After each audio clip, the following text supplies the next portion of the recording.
শিক্ষা সংক্রান্ত আপডেটগুলো পেতে অবশ্যই চ্যানেলটিকে সাবস্ক্রাইব করুন এবং পাশে থাকা বেল আইকনটি ক্লিক করুন।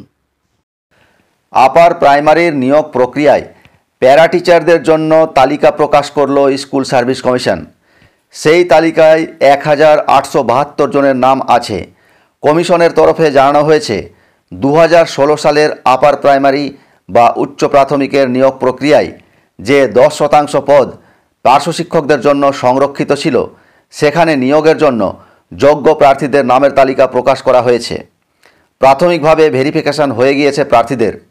যে প্রার্থীরা 90% পদে নিয়োগের জন্য ইতিমধ্যে পার্সোনালিটি টেস্ট দিয়েছেন, তাদের নাম নয়া তালিকায় নেই, কারণ তাদের আর নতুন করে পার্সোনালিটি টেস্ট দিতে হবে না। তবে কমিশনের তরফে এটাও স্পষ্টভাবে জানানো হয়েছে যে এই তালিকায় নাম আছে মানেই প্রার্থীরা যে পার্সোনালিটি টেস্টের জন্য ডাক পাবেন তেমনটা নয়। 1:1.4 অনুপাতে এবং নির্দিষ্ট নিয়মের ভিত্তিতে পার্সোনালিটি টেস্টের তালিকায় প্রার্থীদের নাম অন্তর্ভুক্ত করা হবে। আদালতের রায়, বয়সসীমা, নথি যাচাইয়ের বিষয়গুলি আছে। ফলে এখন যে তালিকা প্রকাশ করা হলো সেটা যোগ্য প্রার্থীদের চূড়ান্ত তালিকা নয় বলে কমিশনের তরফে জানানো হয়েছে।